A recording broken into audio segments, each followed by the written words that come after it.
देखले हमरी बाप के पावर। काल तू हमरे खिलाफ एक्शन ले ले और आज तू 4 घंटा बाद एरिया छोड़ के निकल जाइबे। काहे कि हमार बाप तो ट्रांसफर कर दिया ले। यही नाव पे जहाँ तू लेके आयल बड़े ना, यही नाव पे ओके ले आके खरोच खरोच के रेप कैले रहनी। चिल्लात रहे, बहुत चिल्लात रहे, लेकिन हमके उतने मजा आवत रहे। ये दरोगा छोड़ ना यार, अब बहुत हो गए। एगो रेपे तक कैले बनी, कोनो बड़का पहाड़ थोड़े उठा देले बनी। चल हम अपनी बाबूजी से कह के तो ट्रांसफर रुकवाते।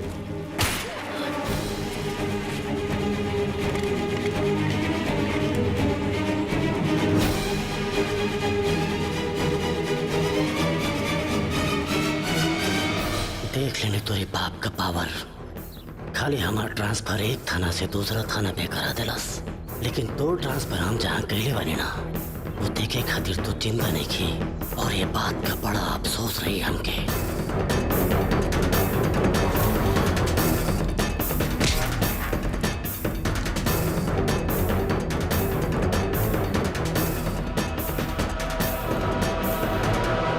जंगल राज में व्यवस्था कैसी भी हो, कानून को तोड़ने मरोड़ने ऐंठने के लिए जितने भी दलाल हो, मैं रिश्वत नहीं लूंगा। ये मेरा अहंकार नहीं, बस इतनी सी बात है कि मैं जानता हूं कि मैं कौन हूं।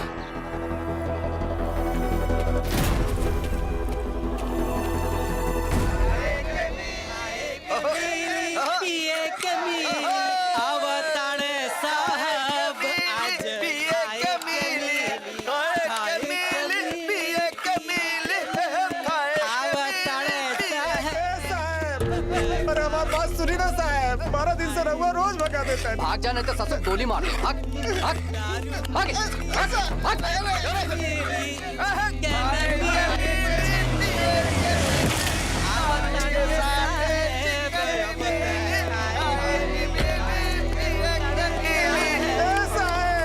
हमारे भैया लिख दी ना साहब। अरे हमारे बतिया काहे नहीं की रहुआ सुनत, रिपोर्टवा लिख ली साहब। अरे गधा, देख नहीं रहा है आज मैं कितना बिजी हूँ? भागनी तो गोली मार दूंगा। यादव भगा इसको, भगा भगा। आज ही मरी। पेपर आई ना तरी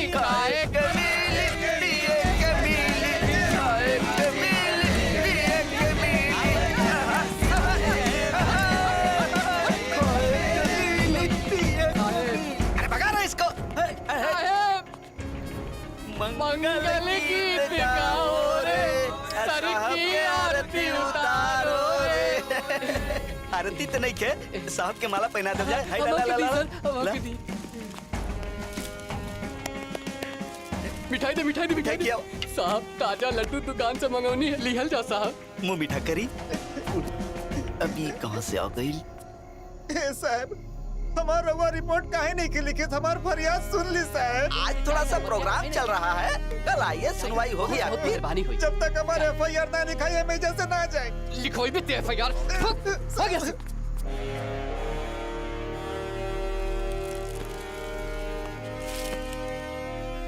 अंदर लेके आओ। ओके अब चल, सत्यानाश कर दे ले मूड के। चल चल चलो। प्रणाम हुजूर। बैठिए बैठिए। हम ऐसे ठीक बानी हुजूर। अरे बैठिए ना, बैठिए। चल बैठ।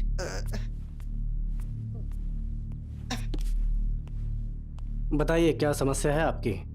समस्या कुछ नहीं के सरकार, बस एगो केस के सिलसिला में हम ऐजा 12 दिन से रोज आवता नहीं, हमरा ये लोग रोज भगा देता।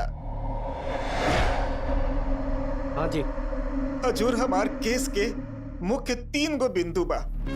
वो तीनों मुख्य बिंदु जे बा, एगो ता ऐजा के गजराज सिंह बाड़े, दूसरा बिंदु उनकर बहन रश्मि बाड़ी, और तीसरा और सबसे अहम बिंदु हमार चेला किशन बा। समझ में हमारा नहीं के आवत कि हम शुरुआत कहाँ से करी। गजराज सिंह से ही शुरू कीजिए। साहब, एरिया में दंगल के अगर केहू बेताज बादशाह बा तू बड़न गजराज सिंह कोनो भी अखाड़ा के पहलवान में इतना हिम्मत नहीं खे कि गजराज के पहलवान के चुनौती दे सके। अगर गलती से कोनो गजराज के पहलवान के चुनौती दे देलस तब कुश्ती का मुकाबला शुरू होने वाला है। सभी दर्शक तालियां बजा रहे हैं और यहाँ पहलवान अपना करतब दिखाते हुए लोग आनंद ले रहे हैं, मजे ले रहे हैं, दर्शक तालियां बजा रहे हैं। बहुत भरपूर मजा आने वाला है इस कुश्ती में आज। बाला और हेमंत पहलवान एक दूसरे के आमने सामने एक दूसरे का अभिवादन करने के लिए आगे बढ़े। एक दूसरे का अभिवादन किया, रेफरी ने दोनों को हिलाया, मिट्टी उठाई और एक दूसरे से हाथ मिलाकर बेहतरीन अभिवादन किया और अब एक दूसरे के मुकाबले में खड़े हो गए। बहुत मजा आने वाला है दर्शकों को। दर्शक आज इस रोमांचक कुश्ती का आनंद ले रहे हैं जिसमें एक तरफ है बाला जो आज तक नहीं हारे लेकिन आज कमजोर से दिख रहे हैं और ये बेहतरीन दाव है हेमंत का। राजेश्वर पहलवान का भाई हेमंत गजराज सिंह के पहलवान बाला पर शुरू से हावी हो रहे हैं। एक बार फिर दोनों पहलवान आमने सामने और देखते हैं इस बार क्या होता है। बाला और हेमंत के बीच का ये दांव बहुत ही जबरदस्त चल रहा है। वाह, मजा आ रहा है, बहुत ही मजा आ रहा है और एक दूसरे को दांव लगाते हुए और ये बाला, देखते हैं बाला क्या दांव लगाएंगे।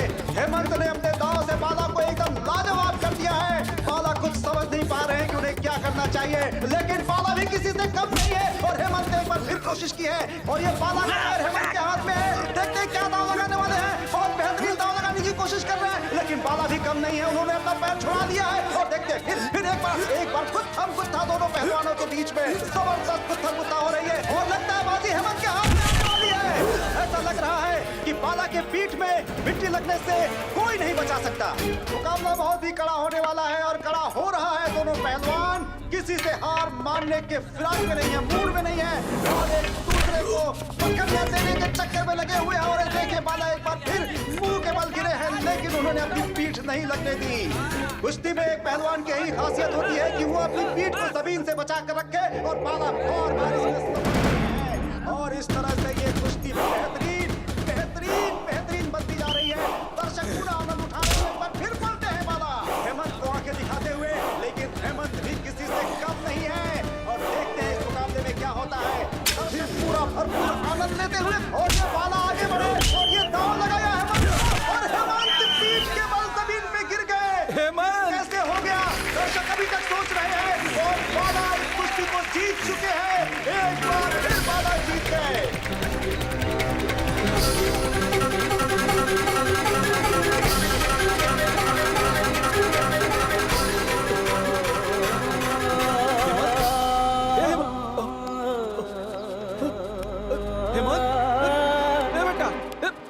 गजराज!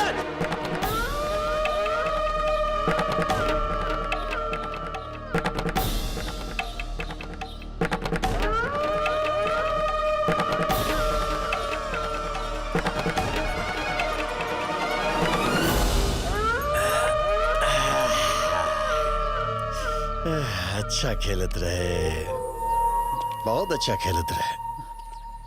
दुआ दे हमरा राजेश्वर कि तोरा भाई के आज अच्छा खेले के मौका देनी। लेकिन अफसोस का करी, हमरो अपन इज्जत बहुत प्यारा बा। हमरा इज्जत के बलि चढ़ गेल तोहर भाई। हम तोहरा के का दुआ दी? हमार दुआ तोहरा के श्राप जैसा लगी। तोहर श्राप आज ले हमरा कुछ उखाड़ पाई। का उखाड़लस तोहर श्राप? घंटा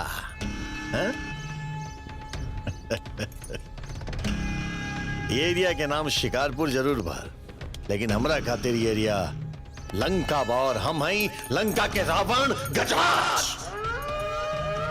हमरा नहीं खेलागत राजेश्वर कि ई इलाका में कौनो मतारी राम लक्ष्मण हनुमान पैदा करी। तार भाई आयल रहे बानर बन के पैदा भइल रहे ना, लेकिन अब कभी गुलाटी न मार पाई बेचारा। रावण के नाम लेके रावण के बदनाम मत करा गजराज। रावण था युद्ध में भी नीति के हिसाब से लड़त रहे लेकिन तू था कुश्ती के खेल में भी बेईमानी कर देला और तोहर पहलवान हत्या कई देलस हमार भाई के मानी तोहर बात? के मानी तोहर बात? ये जनता मानी तोहर बात या ये फिर पुलिस वाला जब हमरा पीछे जैसन दम हिलावत घूमत रहे कि कब हम अपना मुंह से थूकी और हाथ रोक करके अपना मुंह से चाटे? के मानी तोहर बात? हमरा नहीं के लागत कि कोनो जनता में इतना हिम्मत पा कि गजराज के खिलाफ जाके कोर्ट में गवाही दे। अरल बात तारा नजर में हत्या के वो तुम कोर्ट में साबित कर देम कि हत्या न बल्कि एगो कुश्ती में खेलल एक्सीडेंट रहे। बहुत करता राजेश्वर, जब कोई अपना पैजामा सिलावेला ना के जगह पहले तय कर लेला। हमरा तोरा भाई के मरला के कोनो अफसोस नहीं के, लेकिन अफसोस तो बात के बा कुश्ती के एक टैलेंटेड पहलवान आज माटी में मिल गई। दूसरा बिंदु? दूसर बिंदु रहे उनकर बहन, फूल से नाजुक, बला के खूबसूरत। गजराज सिंह अपन बहन से इतना प्यार करत रहलन कि आदमी तो दूर, अगर ओकरा ऊपर चांद और सूरज के परछाई भी पड़ जाए तो ये गजराज सिंह के बर्दाश्त ना रहे और एकरा खातिर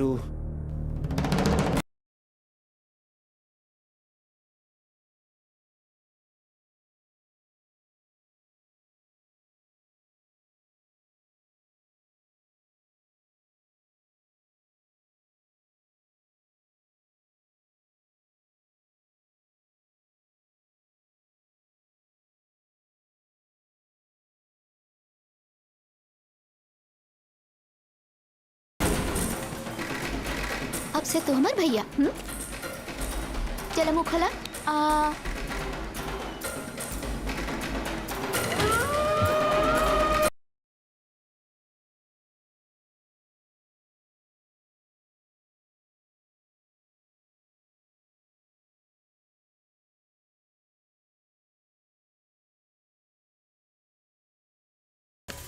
मुहावरा तो बहुत सुन ले रानी हा कि सांप भी मर जाए और लाठी भी न टूटे।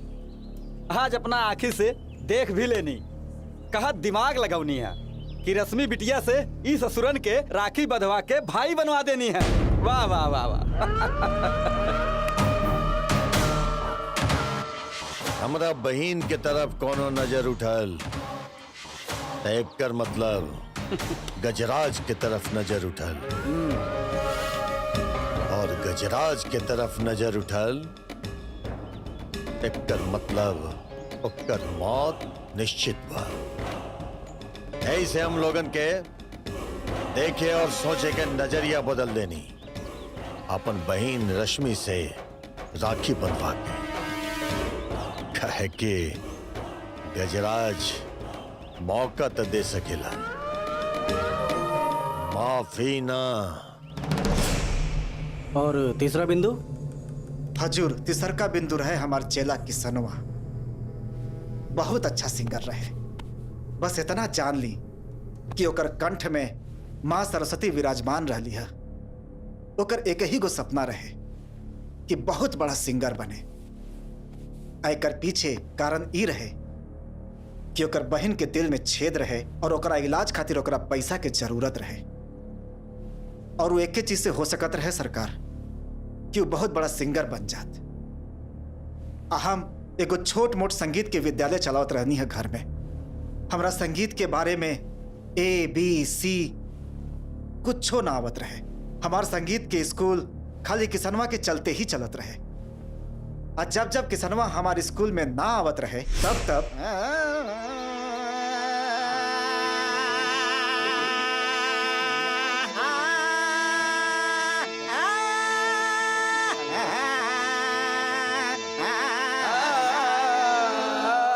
बचवा गुरुजी, एगो महान कवि कहले बाड़े। का कहले बाड़े गुरुजी? हाँ तो सुना कि हंगामा बाका है बरपल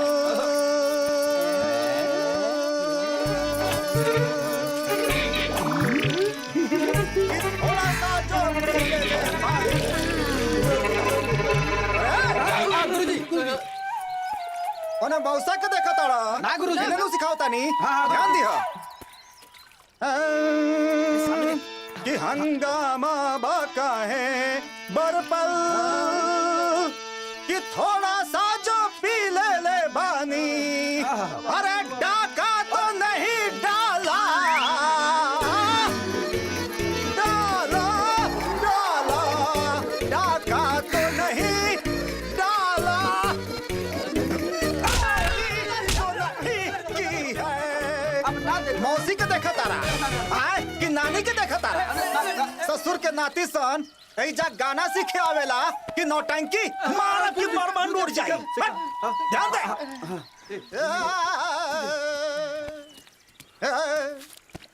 तो हंगामा बाका है बरपल अरे गुरुजी हंगामा बाका है बरपल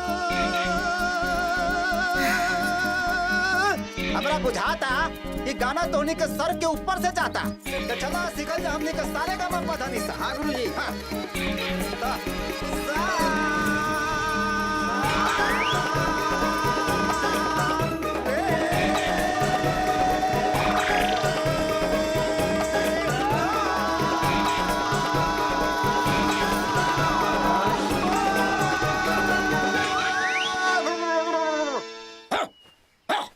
अरे बचवा जी गुरुजी।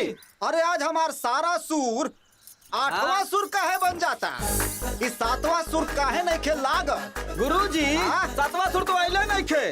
कहाँ गइल बा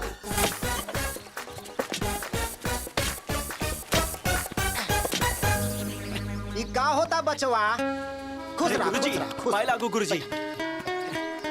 बचवा जौन हाथ में आज तोरा हारमोनिया होके के चाहत रहे सारे गामा पधा निसा ऊ हाथ से तू कुदारी चलावता रहा। हाय रे बचवा जौन सर पर तो हर गायकी के ताज होके के चाहत रहे ओ पे तू किसानी के पगड़ी बंधले बाड़ा। अरे बड़ बड़ गायक के हम सुपरस्टार बना देनी है। पवना हमारे एजा से निकलल बा मनोज तिवारी एजा से निकलल बा खेसारी एजा से निकल बा नीचे मत देखा मट्टी से उठा के उनका के स्टार बना देनी है। खाली रहुआ गुरुजी। कौन जगह बा चल बा पूछ ले मारम की परमन उड़ जाए। ए बचवा हम चाहता नहीं कि तू गायक से सुपरस्टार बन जा सुपरस्टार गायक हमार बच्चा बन जाए। अरे गुरुजी यह बात तो हमार माई नहीं के समझत ना। आए खुशखबरी शिकारपुर गांव में संगीत प्रोग्राम के आयोजन रखल गइल बा। आप सबके जान के बहुत खुशी हुई कि गजराज जी द्वारा आयोजित प्रोग्राम में खेसारी लाल आ रहल बाड़े। खेसारी गुरुजी खेसारी। अरे गुरुजी खेसारी आवे वाला बड़न। अरे गुरुजी हमार हीरोवा आवे वाला बड़न। खेसारी खेसारी खेसारी खेसारी बढ़िया मौका बा गुरुजी। गुरुजी ऐसे बढ़िया मौका ना मिली गुरुजी। चली ना ए गुरुजी सुनी ना हम सबके मनबा की खेसारी के साथ एगो फोटो खिंचवाल जाओ। हाँ? है ना बाना रे देखी कितना सब खुश बाड़े। हाँ। चली ना गुरुजी लेके चली ना हमनी के चली ना गुरुजी। खेसारी बता रहे चली ना गुरुजी।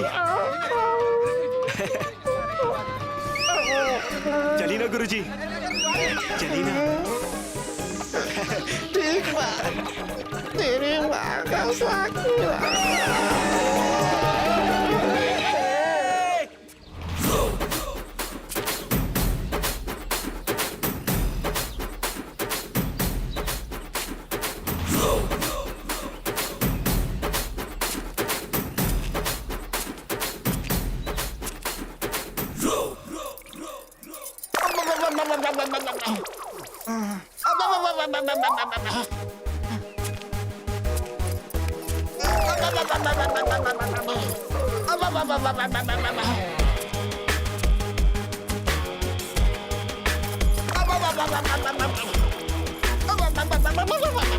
धीरे धीरे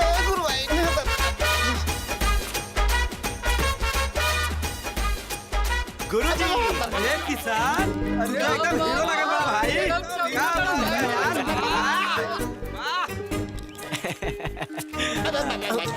गुरुजी चोर घुसल बा, चोर चोर। अरे चिल्हक पड़ गई बारे बचवा, चिल्हक। गुरुजी रउआ टेंशन ना ली गुरुजी, काहे से कि हमार माई हमसे कहले रहली बेटा तू उल्टा पैदा भइल रहले, उल्टा। बस हम रउआ के लात लगाई। बचवा गुरुजी के पैर लगे बे। अरे गुरुजी कुछ चीज ठीक करे खातिर पैर लगावे के पड़ी। आशीर्वाद दी गुरुजी।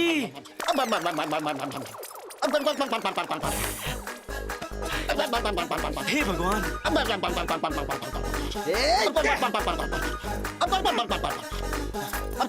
कुछ आराम भइल गुरुजी। और दर्द बढ़ गई बारे बचवा। बाप रे बाप, अब लात लगा वहीं के पड़ी। हे पीछे हटा, पीछे हटा, पीछे पीछे पीछे। भौजी तनी पीछे हटा।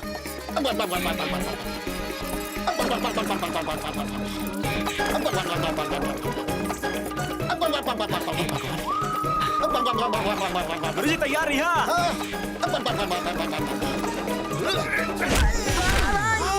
ठीक हो गए रे बचवा, ठीक हो गए, ठीक हो गए। आराम भाई गुरुजी। एकदम टकाटक हो गए रे बचवा, एकदम टकाटक। चली ना गुरुजी। ए मलकिनी हमार कुर्ता लावा, चल जा। भाइयों और बहनों, आपके बीच खेसारी लाल यादव आ रहे हैं। ए भैया पहले पब्लिक के जुट जाए था तब अनाउंसमेंट करी। हाँ ठीक बा भैया। चली गुरुजी, चली गुरुजी, चली ना गुरुजी, चली ना। अरे बचवा रुक, चली ना गुरुजी। चलो हमने कहने बैठे था। अरे गुरुजी वो जनरल कोटा बा, रघुआ वीआईपी आदि बानी, चली वीआईपी सीट पे बैठी। अरे ना रे बचवा, हमने कहे अरे नहीं गुरुजी, समझत काहे नहीं की। खेसारी राउत चेला हा, देखी रउआ गुरु है और रउआ के वहीजा बैठे के चाहिए ना। तू लोगों ने जो हमरा कहने जाए था। अरे गुरुजी चली ना, चली ना, बैठी बैठी आराम से। उठ उठ, तो क्या मालूम नहीं कि वीआईपी लोग के सीट बा? ए तू चिन्हत नहीं की इनके? अरे खेसारी के गुरु हवन, गुरु। अच्छा तोरा की यकीन नहीं होता तो आवे देख खेसारी के। आवे देख खेसारी भाई के, फिर देखा तोहरा सो के का होता। गुरुजी बैठी बैठी, माफ करते माफ करते। भाइयों और बहनों, बड़े खेद के साथ सूचित किया जाता है कि खेसारी लाल यादव का प्लेन छूट गया है। इस वजह से वो इस प्रोग्राम में नहीं आ पा रहे हैं।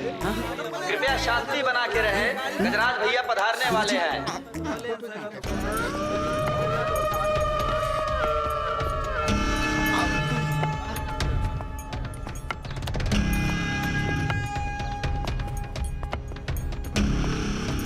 भैया जी खेसारी लाल के प्लेन मिस हो गए बा, वो चलते यह प्रोग्राम में ना आ पाई हनु। ऐसे तो हमार नाक कट जाई आज। भैया जी कोनो बात नहीं खे, खेसारी लाल ना आइले तो का भइल, उनकर गुरुजी आइल बाटे, वो ओरिजिनल, उनके से गवाली। ए चल।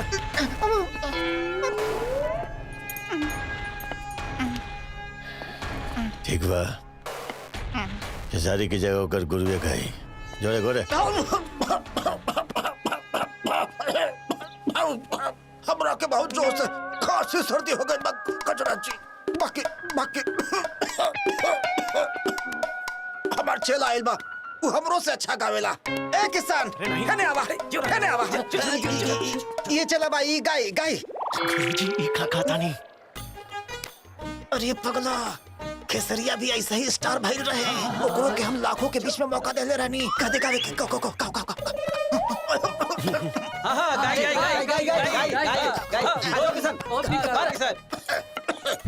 गुरु गाओ चाहे चेला गाओ, अगर आज के प्रोग्राम हमरा पसंद ना आयल तो समझ ले कि तू लोग के हम ही जोरे जो गो।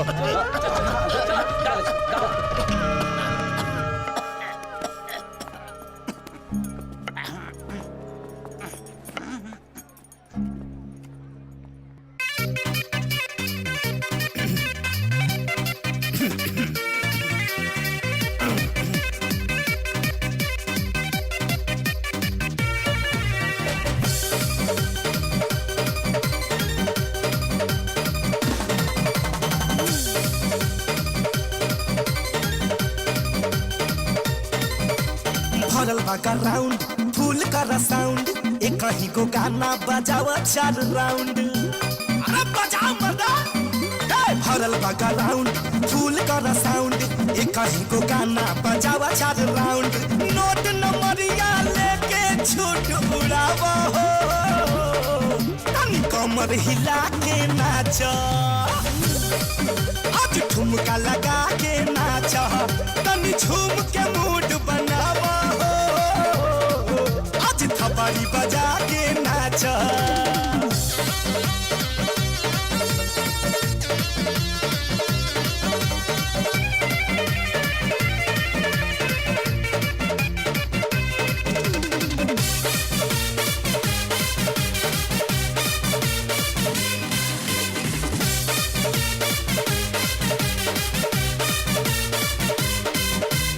सबके मन बहलाई हमार गाना हमारे धुन पे नाची सारा जमाना ई जमाना सबके मन बहलाई हमार गाना हमारे धुन पे नाची सारा जमाना ई जमाना आज भरल महफिल में धूम मचाइब हो कमर हिला के नाचो आज ठुमका लगा के नाचो हम गा के मूड बनाइब हो आज ठुमका लगा के नाचो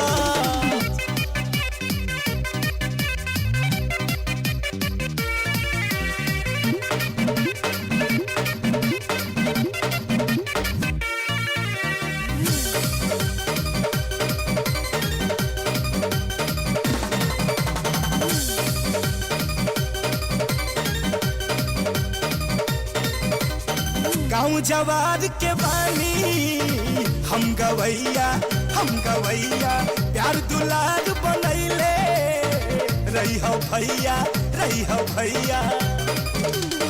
गाँव जवार के बानी हम गवैया प्यार दुलार बनैले रही हो भैया भोजपुरी के जग में नाम बढ़ाई हो कमर हिला के नाचो आज ठुमका लगा के नाचो तनी झूम के मूड बनावा हो तनी ठुमका लगा के नाचो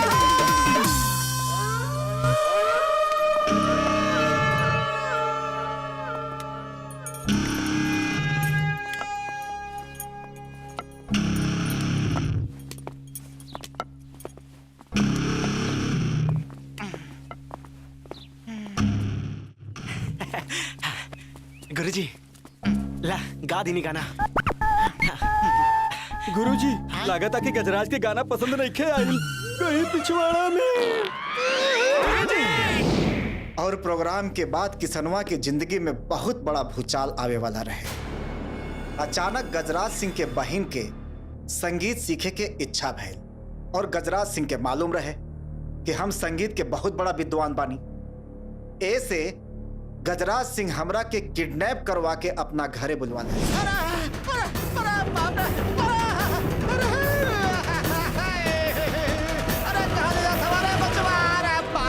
साहब हम जैसे रउआ के बतैले रहनी कि संगीत के हमरा सारे गा मा पा धा निसा कुछो मालूम ना रहे। ऐसे हम अपन जान बचावे खातिर हम अपन चेला किसनवा के जाके पैर में गिर गए। अरे गुरुजी क्या करता नहीं गुरुजी उठी रहुआ गुरुजी अरे उठी गुरुजी के पाप लगी गुरुजी रहुआ उठ जाई गुरुजी जब तक तू हाँ ना कमा हम तो हर पैर ना छोड़। अरे गुरुजी ऐसे छोट लड़का नियन जिद ना करी गुरुजी उठी उठी उठी देखी हम ही नाटक ना कर सके नहीं कबो पोल खुल गई था। अरे तब के तब निकल जाई अभी हमार जान बचा ले रे गुरुजी उठी गुरुजी देखिए हम इतना बड़ा धोखा क्यों से ना कर सके नहीं हमके क्षमा कर दी गुरुजी हमके क्षमा कर दी। वाह वाह वाह रे बचवा जिया जिया रे पाठा एगो एकलववा रहे। एकलववा ई कौन नया से सागल हो इमोशन में कॉमेडी घुसा होता रहा। अरे वो महान धनुर्धर रहे महान गुरु द्रोणाचार्य के शिष्य रहे वो अपन अंगूठा काट के अपन गुरु के चरण में डाल देलस। एगो तू बाड़े। ठीक बा, मारे के तो पटले बा, तो हम अभी नहीं गुरुजी नहीं, ऐसा ना करी। दक्षिणा की बात बना छोड़ी, हम अपन आँख देखे। सच्चों की आँख फोड़े के नहीं करे बचवा, खाली एक्टिंग करे के बा, एक्टिंग। अगर रुआ कहा था ना, तो सही मार दे दी। खाली एक्टिंग करे के बा, चलवा ना। ठीक बा, हम चलब। आशीर्वाद दी। तथास्तु चेला, काल्हे अइहा चलिया भोरे के मेला। आ फिर हम जब किसनवा के अंधा बना के गजराज सिंह के हवेली पर ले गई नी, गजराज सिंह के बहन के पहला बार देखते ही हमार किसनवा के दिल में संगीत के अलग तार बाजे लगे।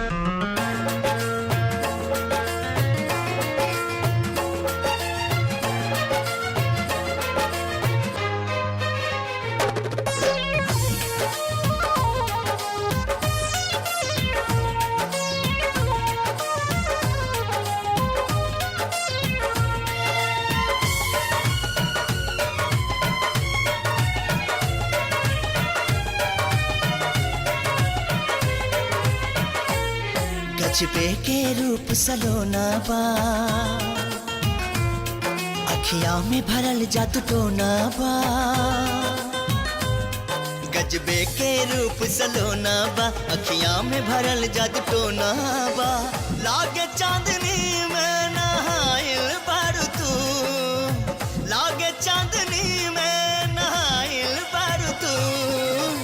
नस नस में हमरी समाइल बारू तू ए जान, नस नस में हमरी समाइल बारू तू।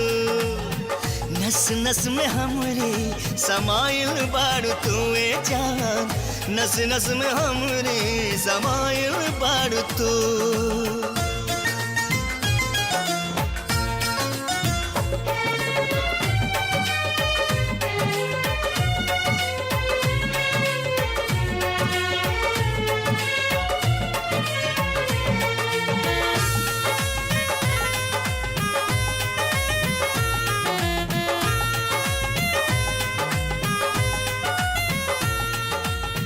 केसिया में तोहरी बनाइल बाबहार हो, हंसलू त लागे जैसे बाजेला सितार हो।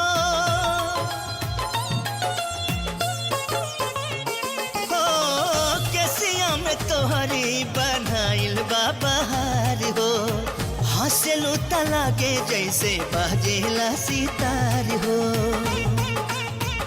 चांद सूरज की लाली से रंगल तोहरो बदन बा, बदरिया कारी कारी से इकजरा रे नयन बा। ओ जाने कौन साचा में ढलाइल बारू तू, जाने कौन साचा में ढलाइल बारू तू। नस नस में हमरी समाइल बारू तू ए जान, नस नस में हमरी समाइल बारू तू।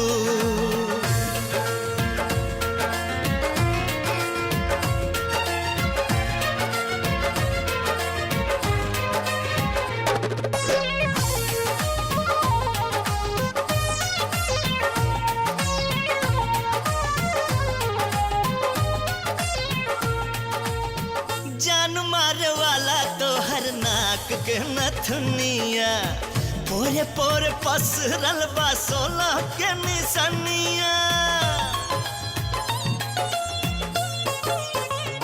ओ जान मारे वाला तो हर नाक के नथुनिया, पोरे पोरे पसरल बा 16 के निशानिया। नजर भर जे के देखबू तू दीवाना हो जाई, तोहर चाहत में दुनिया से बेगाना हो जाई। ओ हमरा खातिर धरती पायल बारू तू, हमरा खातिर धरती पायल बारू तू। नस नस में हमरी समाइल बारू तू ए जान, नस नस में हमरी समाइल बारू तू।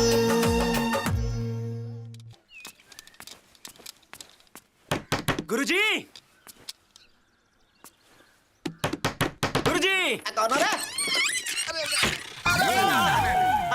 अरे बाप बाप, अरे किशन बचो, अरे इतना भोरे भोरे 3-4 बजत होखी, काहे खातिर आ गेल बाड़े बचवा? अरे गुरुजी संगीत सिखावे चले के नहीं खे? आई बचवा, अरे तोरा के कोनो बुखारो खाता नानो भइल रे? अरे गुरुजी कैसन बात करता नहीं रहुआ?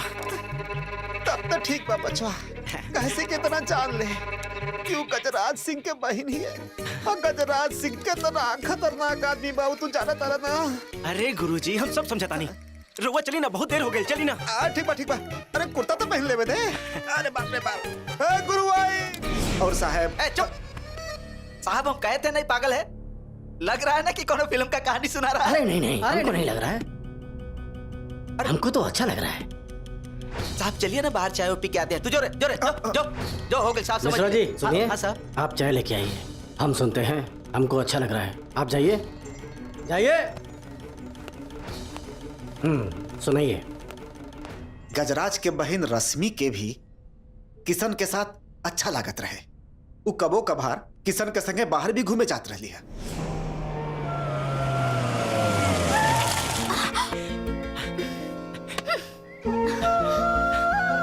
का भइल? लागत बा गाड़ी खराब हो गइल बा। रुकी, हम यहाँ के लोगन से पूछत बानी, इधर आसपास कोनो गैरेज बा का? हाँ।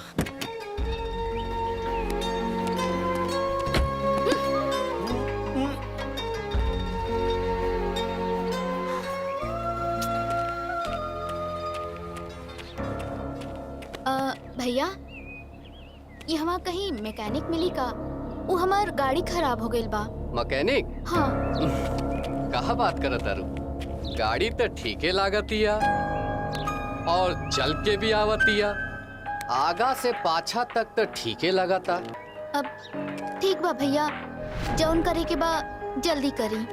चला गैरेज एजे बना देता नहीं, नट बोल्ट, पाना, जैक, चला रिपेयर कर देता नहीं।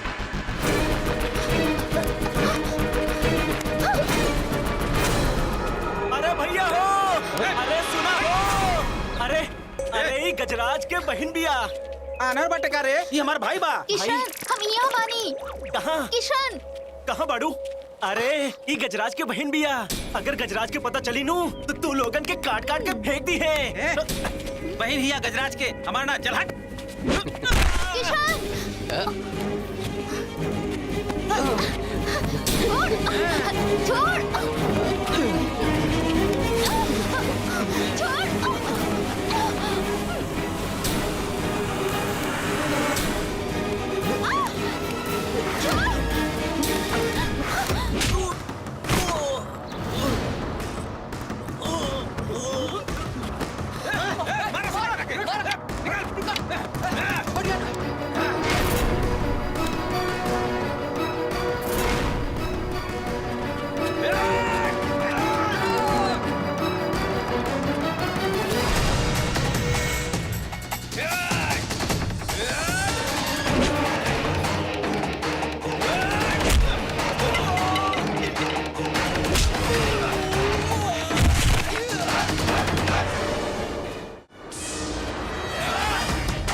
और ये घटना के बाद अरे चल तू जो चाय पिए दे, जो साहब लीजिए चाय पीजिए, लीजिए, ले ले चाय पी,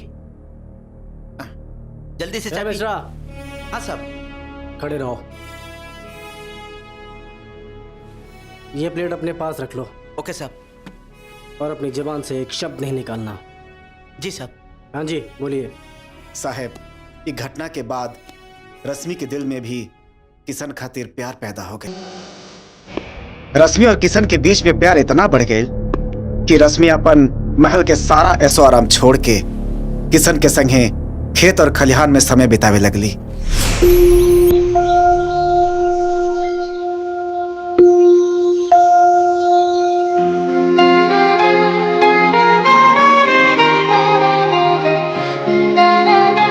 का दिखत रहे? तोहरा के तोके देख के दिल के बहुत सुकून मिलेला। तोहरा के ना अपन मन मंदिर के देवी बना के दिन रात निहारल करी।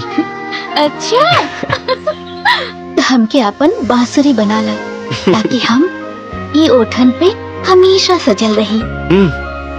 चला हमने की शादी कर लिहल जाए। वो तो होई, बाकी हमके एक बात के डर लागेला। कौन बात के डर?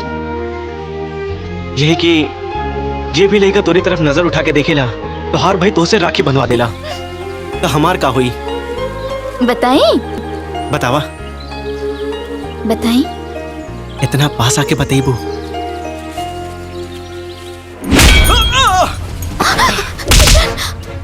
रश्मि! नहीं! रश्मि! किशन! रश्मि!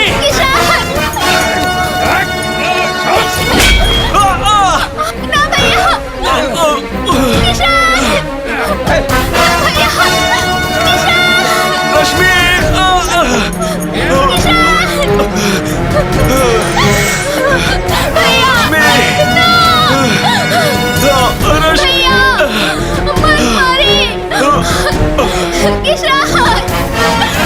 रश्मि!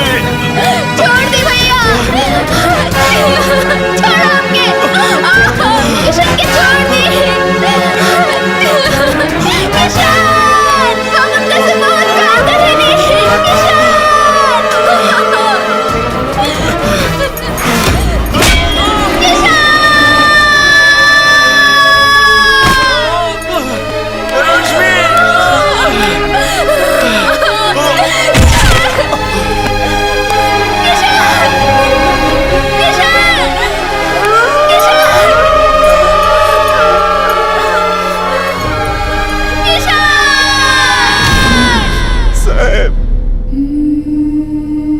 हाथ से हम अपन चेला किसनवा ओकर महतारी और ओकर बहन के चिता के आग देख के 12 दिन से थाना में रोज आवत।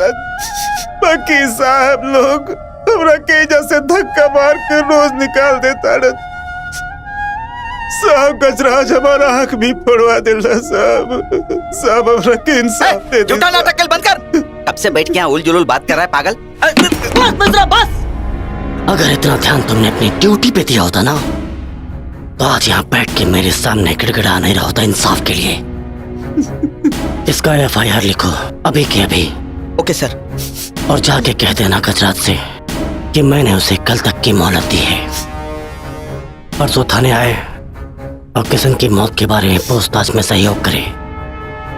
आप जाइए जरा बाहर, हमको इनसे कुछ पर्सनल बात करनी है। ओके सर। चैनुलाल जी, सर। आपकी व्यक्तिगत सुरक्षा के तहत हम चाहते हैं कि आप कुछ दिनों के लिए अपने परिवार के साथ अंडरग्राउंड हो जाइए।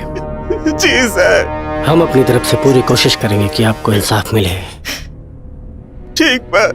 और ये एहसान कबो ना भुलाई। एहसान की बात नहीं है, ये तो हमारा फर्ज है।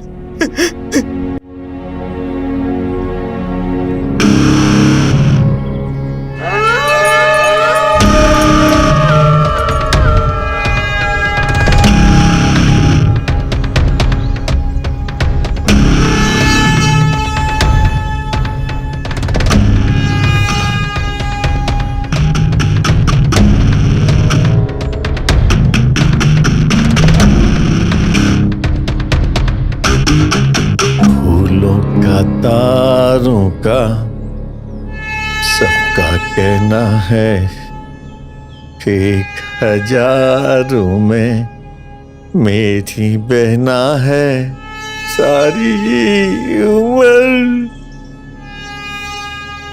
अपना संग रहना है।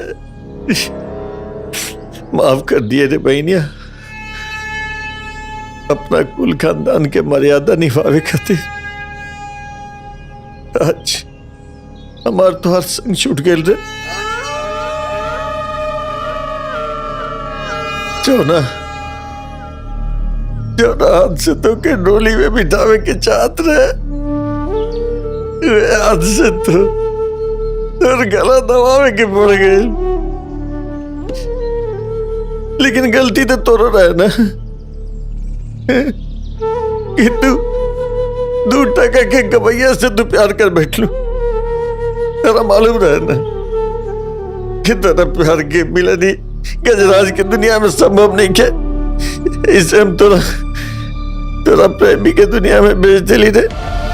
देख ले तू, यार भाई तोरा से कितना प्यार करे ले। तेरा प्रेमी से मिलावे कर दे तो हम दूर दुनिया में भेज देनी।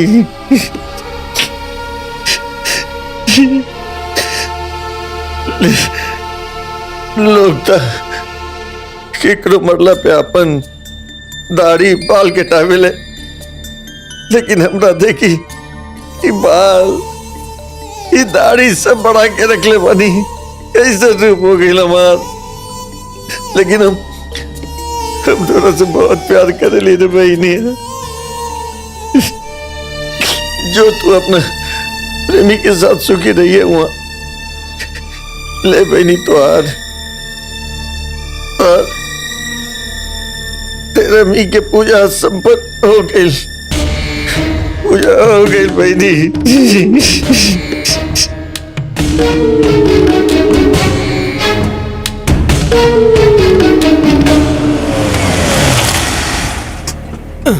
तिवारी ऐसा कर, तू गाड़ी पार्किंग में लगाओ, हम भैया जी से मिलकर आवत बनी। ठीक बात, जल्दी आई।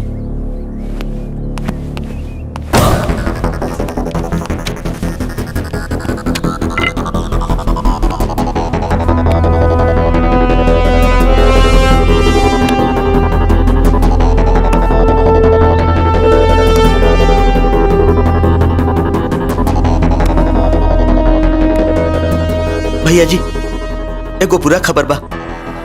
थाना में एगो नया इंचार्ज आइल बड़े, इंस्पेक्टर अजय कुमार। किसनवा के मामला में रउआ खिलाफ FIR दर्ज हो गई बा। ये FIR के कॉपी बा। ये लेके हम आइल बानी थाना साइड से, बाकी बानी राउर साइड से। काहे कि संविधान के साथे साथे हम राउर भी तो शपथ ले ले बानी ईमानदारी निष्ठापूर्वक सेवा करे के।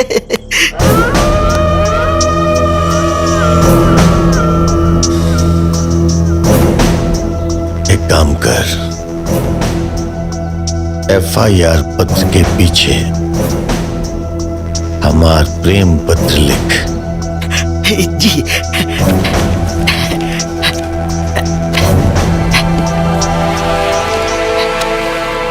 सेवा में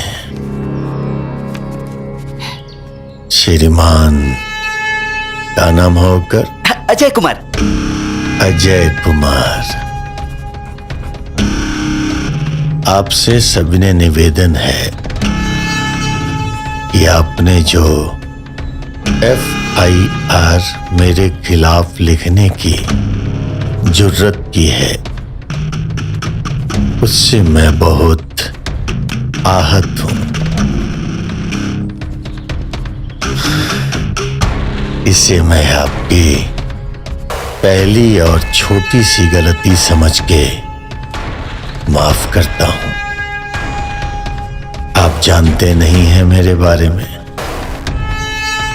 यहां आने वाला कोई भी दरोगा हो या इंस्पेक्टर जब पहली बार पोस्टिंग लेता है तो हमारे ही चरणों पे आकर सबसे पहले शीश झुकाता है, फिर पुलिस चौकी जाता है।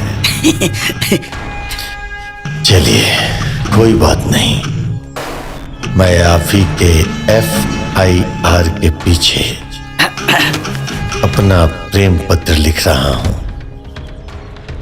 इसे आप सहस्र या दुखी मन से आपको स्वीकार करना ही पड़ेगा। आपका शुभ चिंतक गजराज सिंह।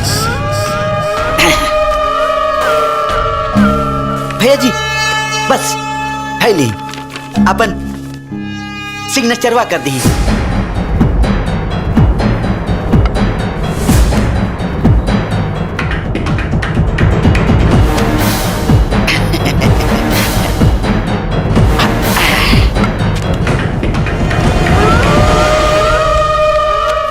सेवा में श्रीमान थाना प्रभारी महोदय अजय कुमार, आपका एफआईआर पत्र मिला, पढ़कर बड़ा दुख हुआ और इस खत को आपकी एक छोटी सी खता समझ के आपको माफ करते हैं।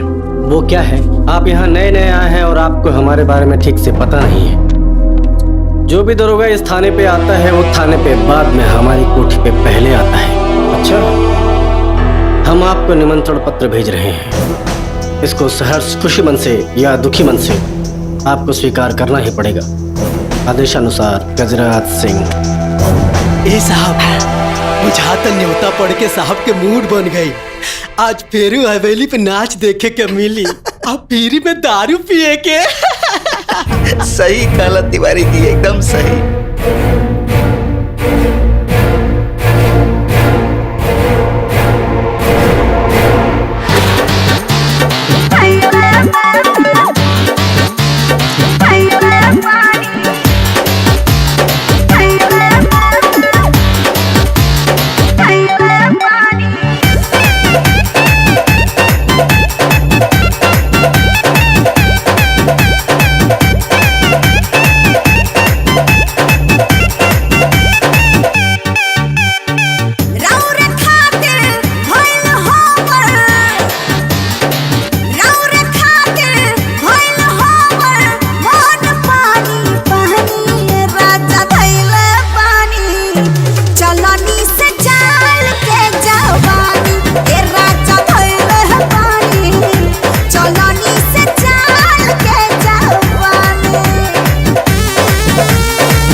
जी भैया। ओए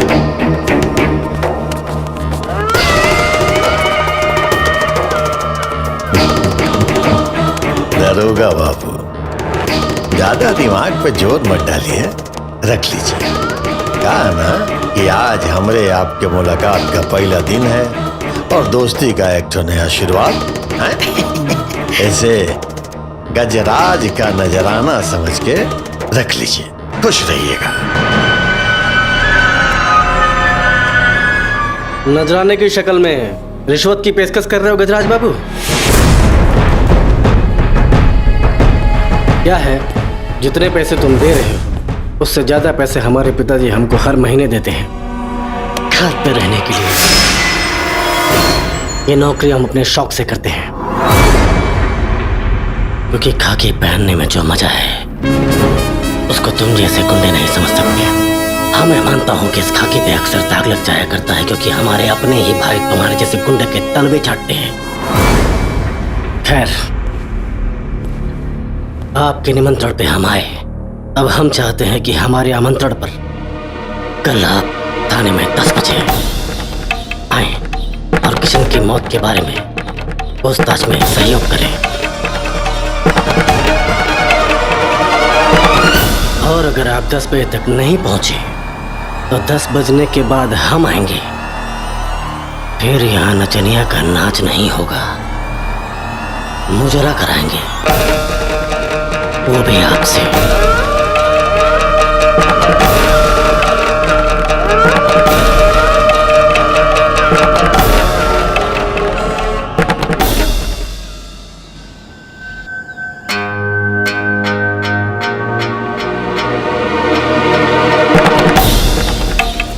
जगीर बा, हाँ, आइल का ना।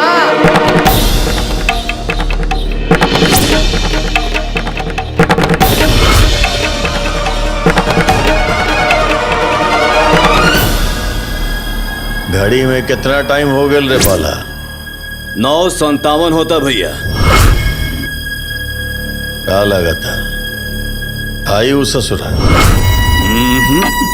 गर्जे और बरसे में भैया बहुत फर्क होला, और आयु भी जाई तो बाहर बहुत फौज बा, बच ना पाई।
कैसे हो गई?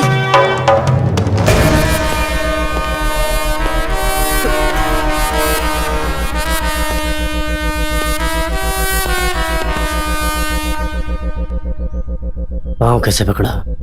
पाँव कैसे पकड़ा? पाँव कैसे पकड़ा?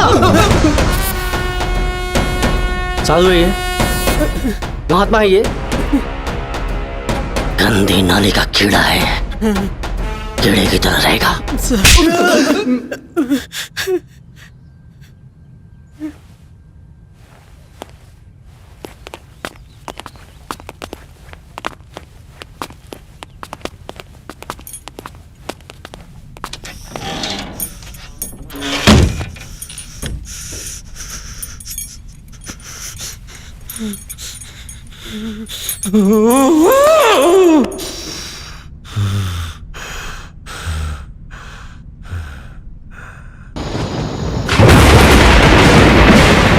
जैन सर, लॉकअप खोल।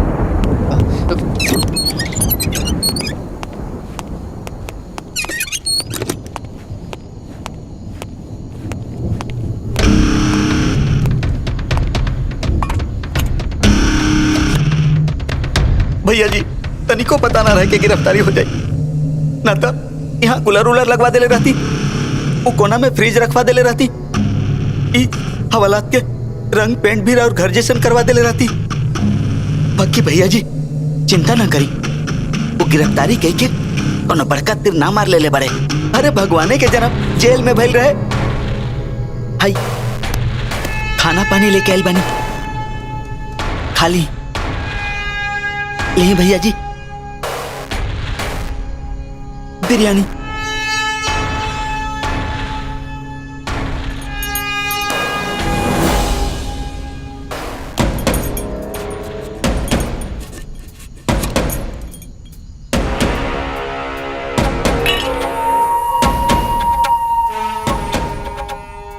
दरोगवा हमरा बोले रहे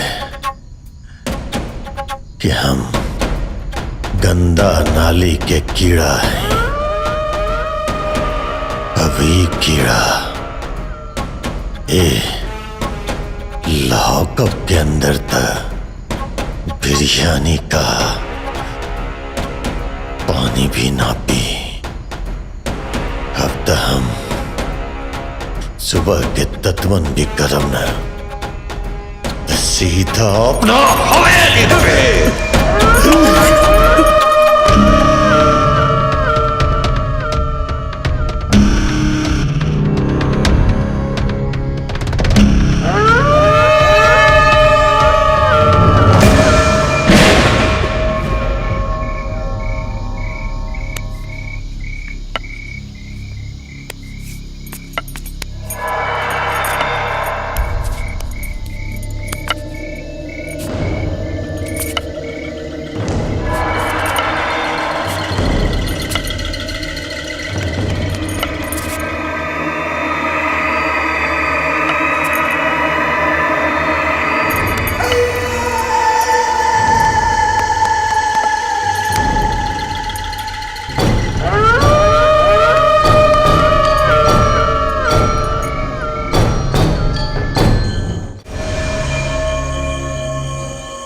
मिश्रा जी सर। सोने रात में बिरयानी लाए थे गजराज के लिए। सर खाबा की सर मत कीजिए, ऐसा वर्दी का ख्याल रखिए। दरोगा जी आइली गजराज जी के जमानत के पेपर जल्दी से छोड़ दीजिए। क्या देख रहे हैं, जल्दी कीजिए ना।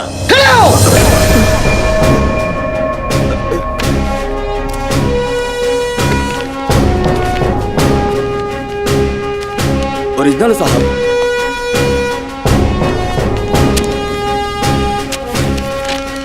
मिश्रा। यस सर। खोल दो लॉकअप का दरवाजा। ओके सर। चलिए चलिए चलिए चलिए चलिए बाहर निकलिए चलिए।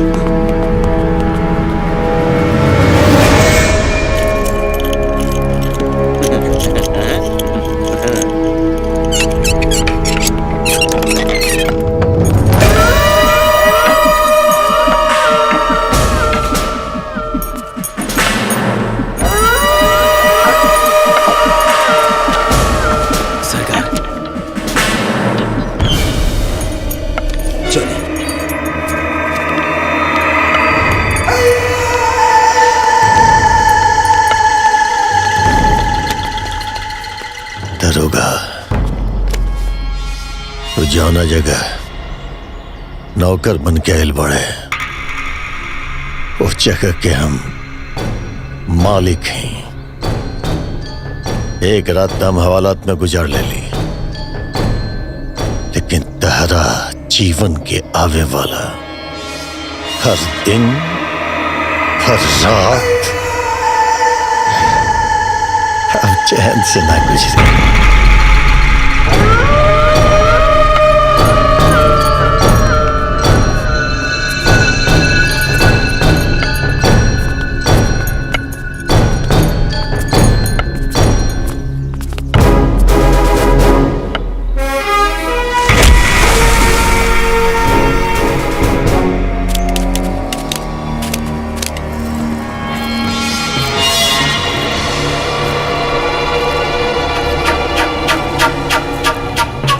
भैया जी काट के फेंक दो जगह ओकरा के।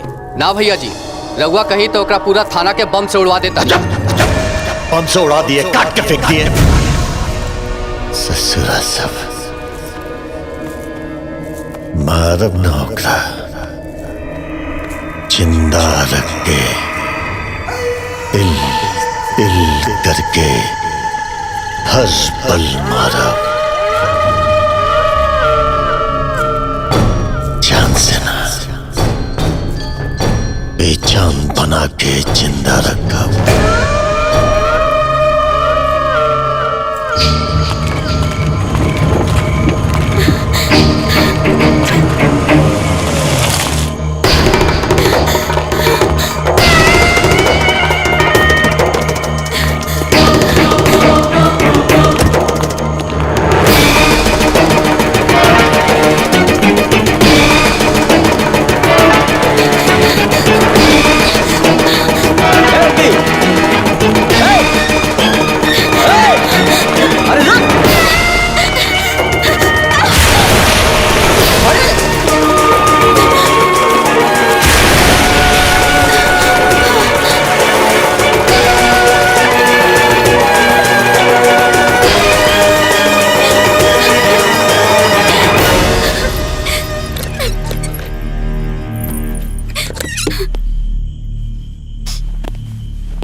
इला आंसू पूछला, आंसू भीतर की कमजोरी होला और अपने भीतर के डर के निकाल के बतावा कि काहे आत्महत्या करे जात रहलू।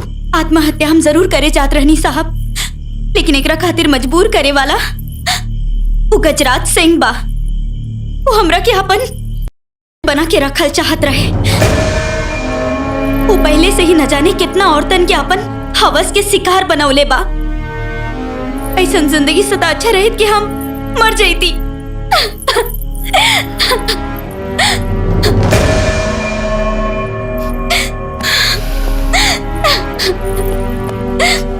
देखा तो के डरे कोनो जरूरत नहीं है। हम तुम्हारी सुरक्षा का पूरा गारंटी लेते पाली, तो जितना दिन चाह यहाँ रह सके। और रह गई गजराज सिंह के बाद तो करीब बाप पे खड़ा भर चुकल बा।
नाश्ता अच्छा बनल रहे।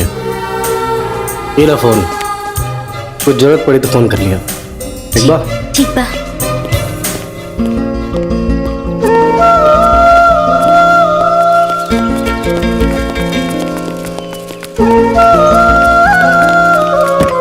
जय हिंद सर। जय हिंद, कैसे हैं? ठीक है सर। बाकी सब ठीक? सर जी। चलिए।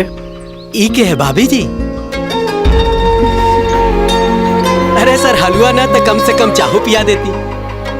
भाभी जी नहीं है, एक दुखियारी लड़की है जी, इंसानियत के नाते मदद कर रहे हैं। अच्छा ठीक बा, इंसानियत के नाते मदद करे के चाहिए। बाकी चलिए।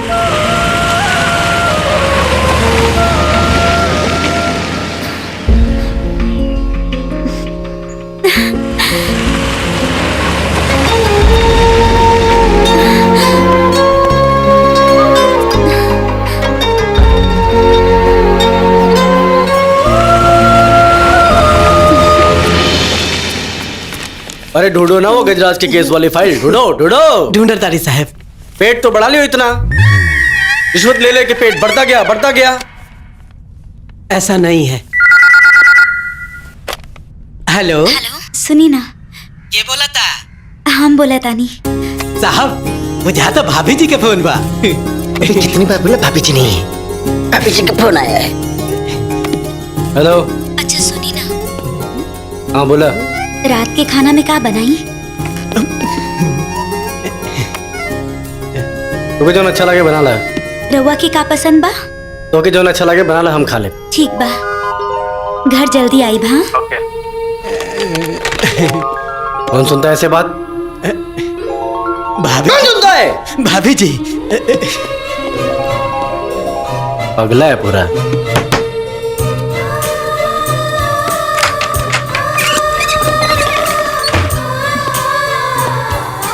सुना, ये कुछ कपड़ा बा, चेक कर ला।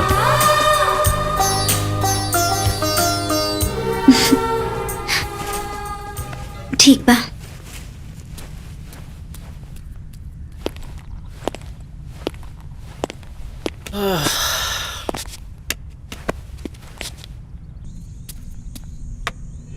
ली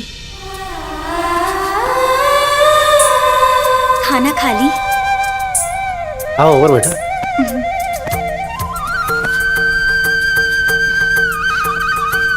ड्रेस अच्छा बा? हाँ, फिटिंग भी ठीक बा। तू भी खा।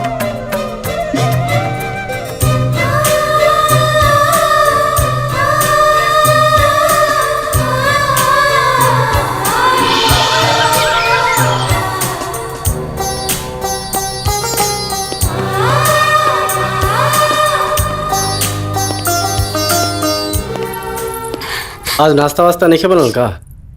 नाश्ता बना के रख देले बनी, रउआ कर ले, हम जाता नहीं। काहे?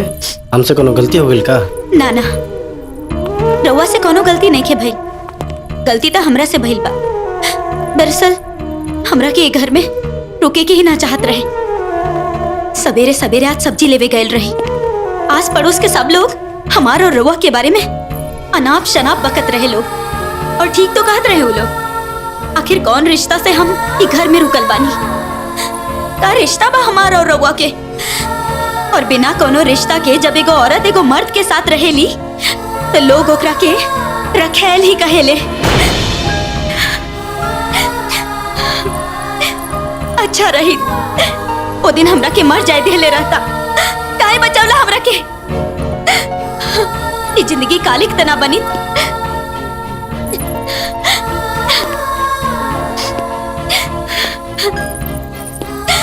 मरे को शौक बा? हाँ। पक्का ना? हाँ।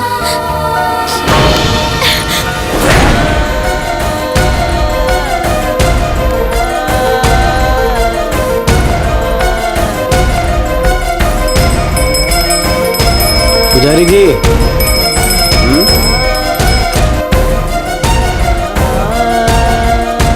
प्रणाम। खुश रह। हम दोनों के शादी करे के बाद पंडित जी कुछ व्यवस्था हो सके लगा? हाँ ठीक बा।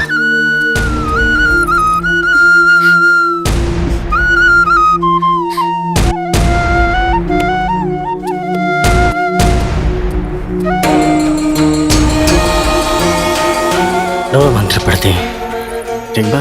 कर्पूर गौरम करुणावतारम संसार सारम इंद्रहारम सदा वसंतम हृदयारण्यं भवं भवामि सहितं नमामि।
का भाई काय रोत रहो?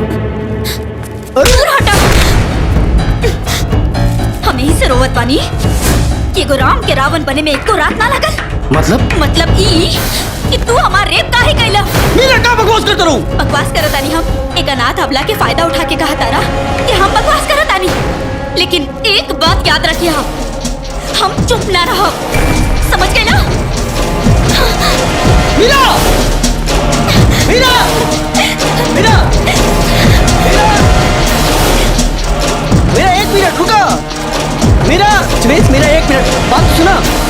मीरा साहिब, साहिब क्या कर रही हो? दोनों नियम कानून बाकी ना बा। आ बैठ रे गुप्ता, ये चिल्लम चिल्ली कैसा होता? अरे जय हिंद सर, जय हिंद सर। का तू लोग ये आदमी के सैल्यूट मारा ताड़ा? ई रेपिस्ट बा हमार रेप बा। सारा नियम कानून एगो आम जनता खातिर होखेला, एगो पुलिस वाला खातिर ना। कानून मैडम कानून बा। अरे मिश्रा जी, हमरा पहले से डाउट रहे आदमी पर बलात्कार जरूर कइले होई। ए सर, ई सकले से बलात्कारी लगत आटे, बड़ा खतरनाक बलात्कारी लगता। ई छोड़ नहीं अकेली लड़की के देख के कइले जरूर। ए मार बे थप्पड़ दिमाग से मुझे। ए साहब डांटी मत,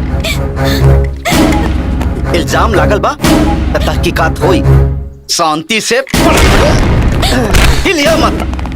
अरे ना तो दब जाए घोड़ा उड़ जाए खोपड़ा। मिश्रा हम शादी के बनो से। सुन लेला तिवारी, कौआ के भी बारात निकलेला तो पूरे गांव के पता चल जाला, और साहब शादी कैला तो हमारे डिपार्टमेंट का ही पता ना चलल। का सबूत बा शादी के? देखी न मांग में सिंदूर, न गला में मंगलसूत्र, न हाथ में मेहंदी, न पाँव में महावर। कौनो सबूत बा शादी के? अजी साहब, जब शादी भइले नहीं खे तो सबूत कहाँ से हुई? सही बिल्कुल सही कहानिया मैडम। का सबूत बा? सब चीज लेके ना चल मंदिर चल।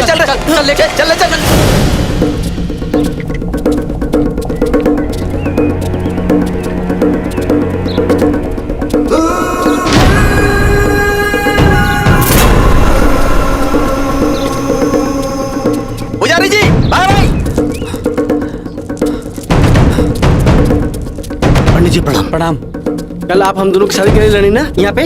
भगवान के दरबार में हमसे झूठ ना बोलवाई। हम कोनो बियाह ना करवले रहनी। ये रहा सबूत।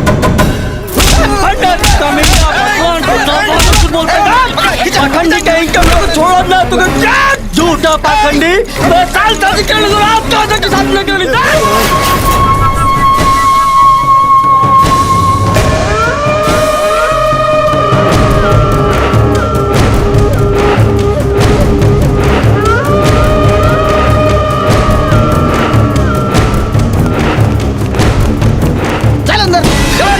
बंद कर दरवाजा।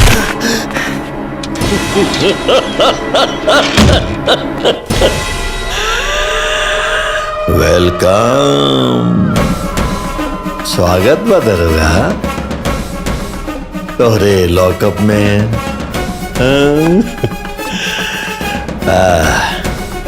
जुर्म का मालूम बा? कौनो अपहरण, चोरी, डकैती ना,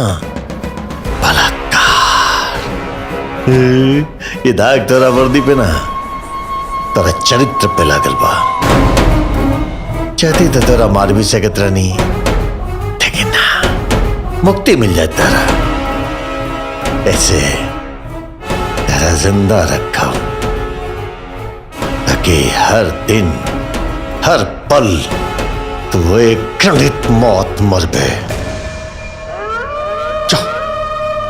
जो जहां जाके बा, गांव, गली, मोहल्ला, शहर, जो सब तोरा देख के घृणा करी की तहरा ऊपर।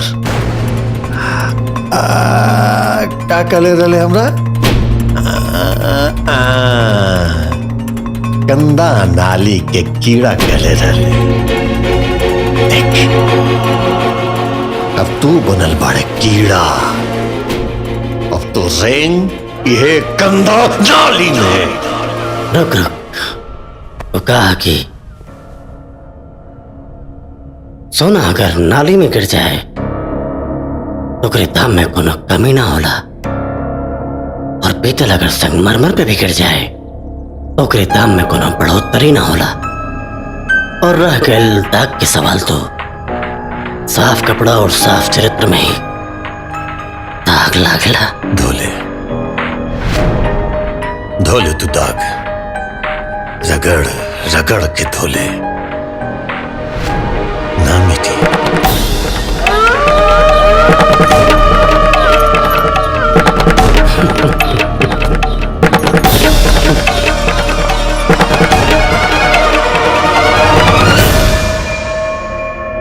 हुआ जरूर तो हुआ। तो हमके फिर से हमरे पुराना ट्रैक पे वापस ला बता रहे।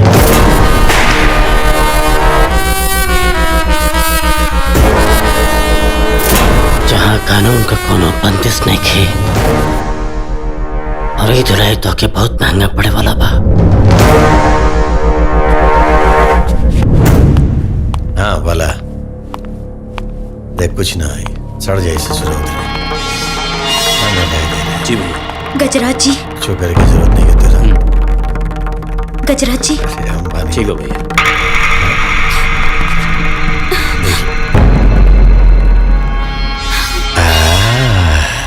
मीरा भाई, हाँ शाबाश, बहुत बढ़िया काम कर लो तू।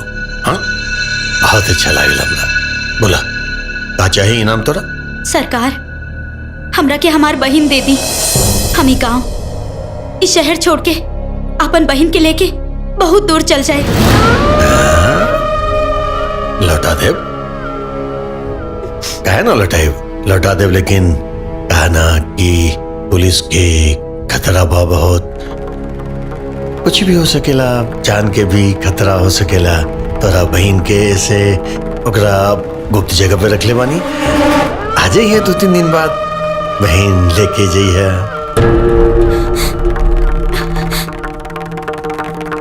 ठीक बा। शाबाश, बहुत बढ़िया काम करे तू। भैया वो तो अपन काम कर दे ले बिया, तब ओकर बहन के काहे ना छोड़ देनी। अरे बाला बाला, कबीरा कहे सुनाए साईं, औरत बचन भरोसा नहीं।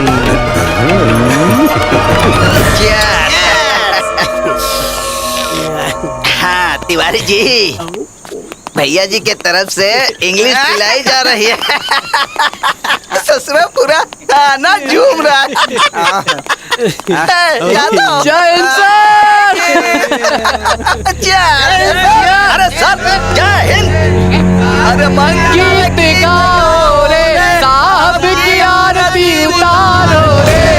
ए मिश्रा जी, अरे कुछ नया बनाई। नया?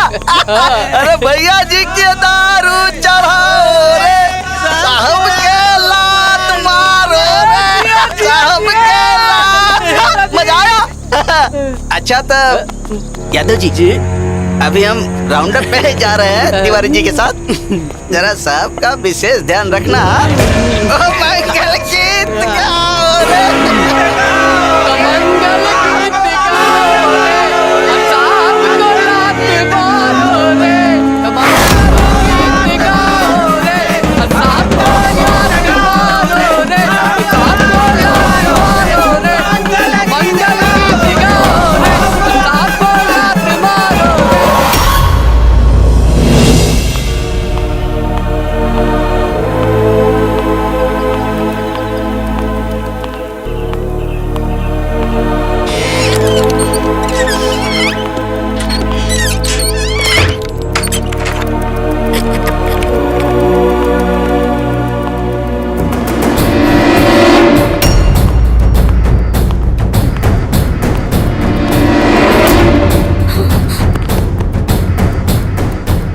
साहब रहुआ यहाँ? घर में ताला लगेला से खाली ना चोरन से हिफाजत हो सकेला। सच के रोके खातिर कोनो ताला नहीं के बनल। का कर रही? का कर रही कि हम तो रेप करे रही? तो आज हम तोरा के पता है कि रेप का होला। साहब ऐसे मत करी, साहब हमारी जिंदगी बर्बाद मत करी, साहब हमरा के छोड़ दी। अबे चुप! 10 साल के बेटा तोर कैरियर में दाग लगा के तो कहा तरी कि हम तो जीवन बर्बाद कर देली। तोरा के रोड से उठा के तोर मांग के सजा के तोरा के अपने घर में रह के जगह देनी, और तू हमरा के होकर ये सिला दिली। धोखेबाज! साहब हम धोखेबाज नहीं की। एगो शादीशुदा औरत जे अपन मांग में सिंदूर तक ना भर सकेली तो समझी ना ऐसे बड़ मजबूरी का हो सकेला। हमार छोट बहन वो गजराज सिंह के कब्जा में बिया, उहे हमरा से रउआ पे इतना घिनौना इल्जाम लगवेलस। हम बेकसूर बानी साहब। बहुत बढ़िया नौटंकी, बहुत बढ़िया। ना साहब, ये ड्रामा नौटंकी नहीं खे। फिर भी रउआ के हमरा पर विश्वास नहीं खे। और लगा था कि हम गुनहगार बानी, तल्ला करला हमार बलात्कार, चाहता हमार जान भी लेला। साहब हमार बहन के बचाला, बचाला साहब।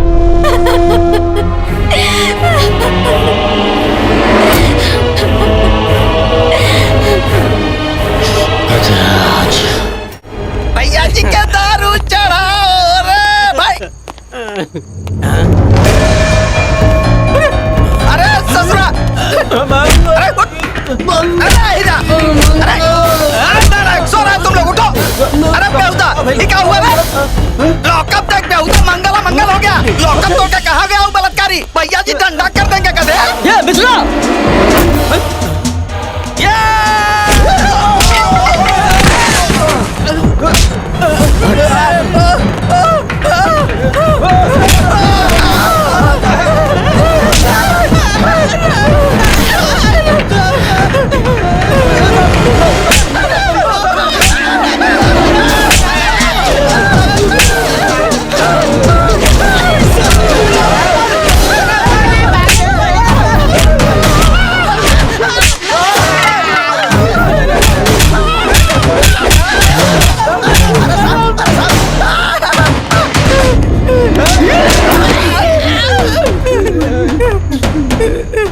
गुंडा और गुंडागर्दी यहाँ से जन्म ले ले।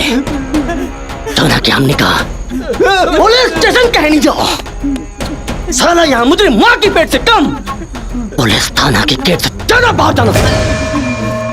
कहे कि पुलिस का इंसाफ और जुर्म में कोई फर्क नहीं है।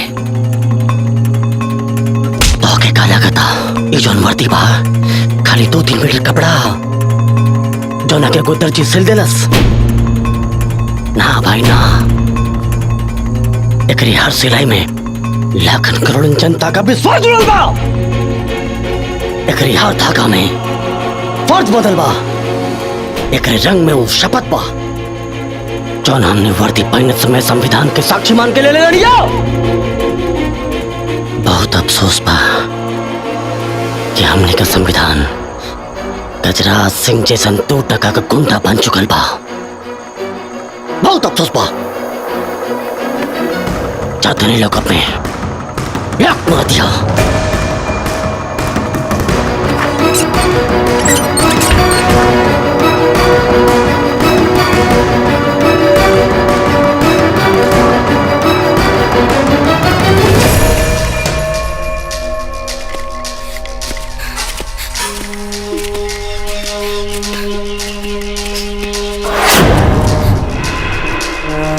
भैया जी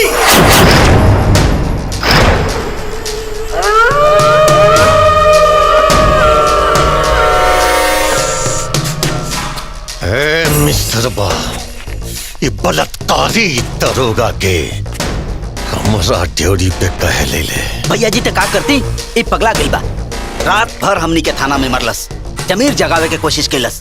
ई भी अपन बयान बदल देले बिया। अभी मैटर कोनो बड़ा अधिकारी तक जाए उससे पहले एकर बहनिया के भी बुलाई। अकुलहीन के हमरे आंखी के सामने गोली मारी। और रह गई बात फाइल के, तो पुरन का दरोगा नियन किसनवा के मैटर जैसन फाइल हम संभाल ले।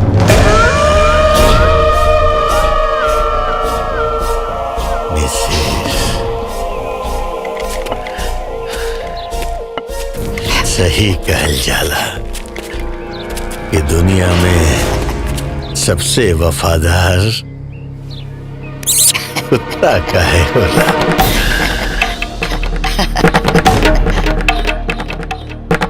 बड़ा दर्द दिले रहे ये हमरा, बड़ा दर्द। कंधा नाली के कीड़ा कहले रहे हमरा ही।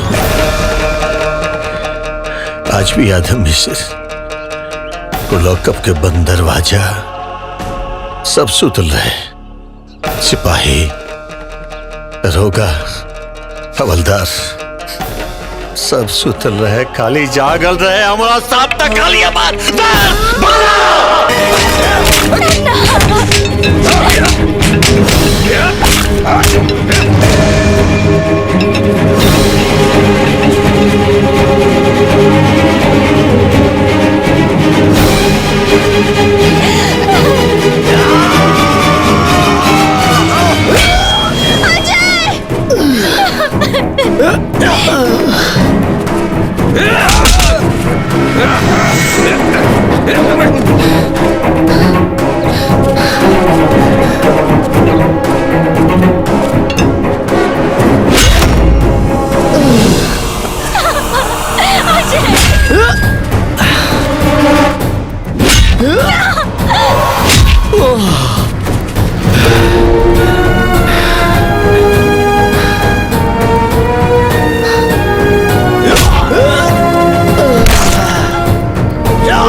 रूप वाला ऐसे ही एक मार देवे तू। तनिक ठहर रे। ऐसे न मारा बेटा।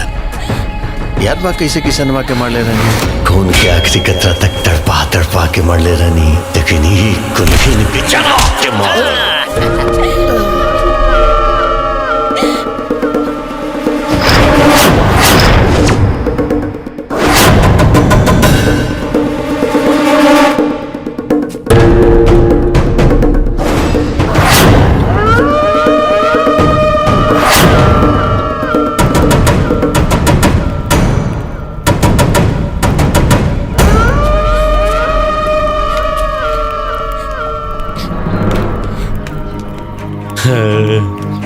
केस खोले आयला ले तू किसनमा के देख अमर इंसाफ तारा केस क्लोज करके उहे किसनमा के पास बाकी बिल्कुल अलग तरीका से भेज रलवानी।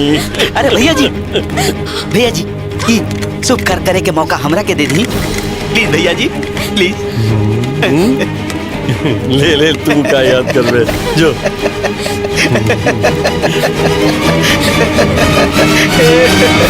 सोचा था नहीं जरा ही कहाँ से यहाँ से जरा एक पहले जरा भैया जी। अरे भैया जी गजब हो गए हम पहली होली का बात राव आशीर्वाद लाल भूल गए नहीं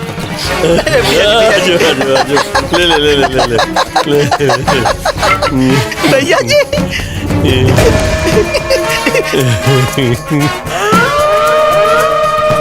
हम सोचा था नहीं गोली नीचे से चली तो ऊपर कहाँ से निकली। भैया जी ये गोली पहले भी मार सकत रानी वर्दी की अहमियत समझ के हमनी के जमीर जाग गई। मैं सुरेंद्र मिश्रा, मैं सुजीत तिवारी, मैं दीपक कुमार, मैं शैलेंद्र पांडे, मैं मनोज यादव, मैं कृष्णा गुप्ता, मैं कसम खाता हूँ कि मैं विधि द्वारा स्थापित भारत के संविधान के प्रति सच्ची श्रद्धा और निष्ठा रखूंगा। मैं भारत की प्रभुता और अखंडता अक्षुण्ण रखूंगा। मैं अपने कर्तव्यों का श्रद्धापूर्वक और शुद्ध अंतःकरण से निर्वहन करूंगा तथा मैं भय या पक्षपात, अनुराग या द्वेष के बिना सभी प्रकार के लोगों के प्रति संविधान और विधि के अनुसार कार्य करूंगा। जय हिंद। अब फटाफटी नाक फांस खुलवा दी। मिसेस बा गुजरात से धोखा तारा कहीं बर्दाश्त न भाई। अरे गद्दारी और धोखा तो अब तक अपन ड्यूटी से करत रहनी, फर्ज से करत रहनी, कर्तव्य से करत रहनी। तोरे पैर पर इतना गिर गई नी कि कबो कानून के देवी के पूजा ही ना कईनी। अब जल्दी से नाक फांस खुलवावा ना फोड़ दे चिड़िया उड़ा दे।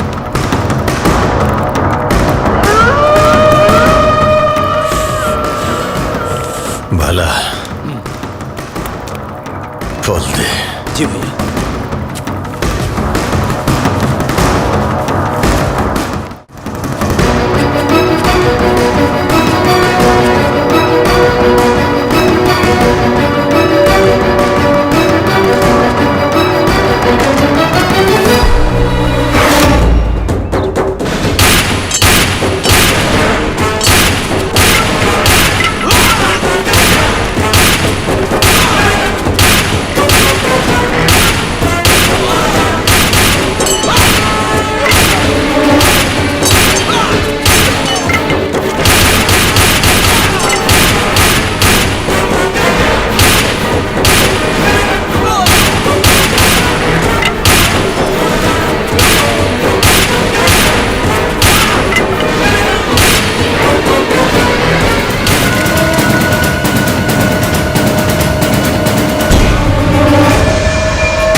घमंड है तुझे?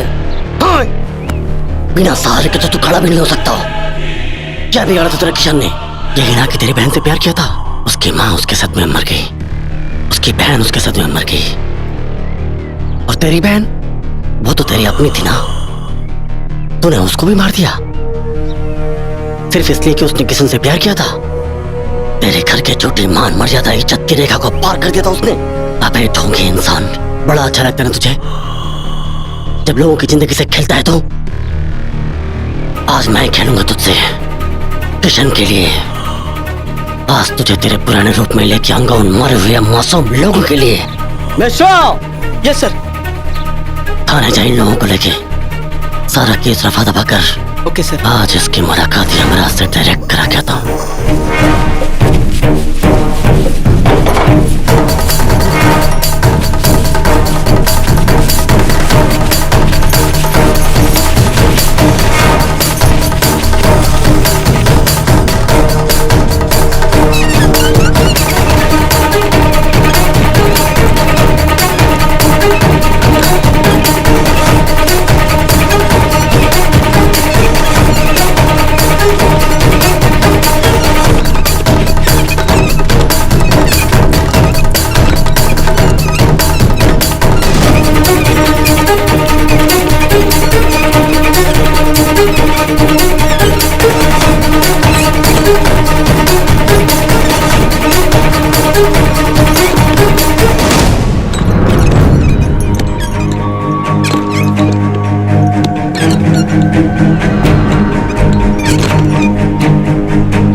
चले मिश्रा जी? जी सर। सर रउआ आके हमने के अपन फर्ज सिखौनी समझौनी और अब जात बनी तो निक ना लगता सर। अरे मिश्रा जी, आप लोग वर्दी की कीमत समझे, ये बहुत बड़ी बात है। बस इसको मेंटेन रखिएगा, ठीक है? और करो एक आध दिन का ऑर्डर तुम भी। यस सर। हाँ जी, ले लो टेस्ट आप तुम भी। आप अपनी सेहत का ख्याल रखिए और ये कम कीजिए जी। खाया करो कुछ। अरे भाई चिकन खिलाया करो, तुम भी खाया करो। जी साहब। जय हिंद सर। सरकारी ड्यूटी में पैर नहीं छूते, समझे? ओके सर। चलो बाय। बाय सर। अरे चलो जी, नमस्ते नमस्ते। चलते हैं अब। उम्मीद करते हैं इंसाफ मिल गया होगा आपको। जी, बाकी और बहुत एहसान भाई गाँव। अरे एहसान की बात नहीं है, ये तो हमारा फर्ज था। और मुझे लगता है कि हमारे पुलिस वाले भाइयों को अपने फर्ज का मतलब समझ में आ गया है। ये तो हम नहीं कह सकत, बाकी हम इतने कहब कि रउआ जैसन इंस्पेक्टर, रउआ जैसन पुलिस अधिकारी हर थाना में होखे, ताकि इंसाफ कम से कम हर गरीबन के मिले और ऐसा राक्षस से सबके छुटकारा मिले। लेकिन सबसे अच्छी बात यह है कि आपने भी ऐसे राक्षस के अगेंस्ट खड़े हुए, ये बहुत बड़ी बात है। नमस्ते। मत जाइए। अरे जाने दीजिए, कहीं और भी तो समस्या होगी, वहाँ भी दूर करना होगा। चलते हैं। ओ हेलो, हैं? हम केकरा संगे जाइब हो? ई केकरा संग जी, हमके का पता भाई, का पता। हम लिया के जाइब तो फिर से कहीं बलात्कार का आरोप न लग जाए। सुनी ना, माफ कर दी। ना ना ना ना, माफ कर दिया जाए बाबू। माफ कर दिया। अरे हुजूर, रेप का इल्जाम लग जाए ना, क्रिया खैले वाली ना लगी है। बैग पकड़ना ला, तब ना माफी मिली। बैग पकड़ ला। ठीक बा। ठीक बा ना? एकदम सर। चलो तब ठीक बा। तोर बहन बुच्ची, तू रुका, तोरा के हारमोनिया सिखाई। छन्नो लाल जी, अब ना सिखाई, तू जा। करम ना करम हम। अब स्कूल मत खोल लिया। हाँ, अब सब गलत काम सब खत्म। एगो आग तो हार फुटल बने तो के हम होम गार्ड में भर्ती करा देती।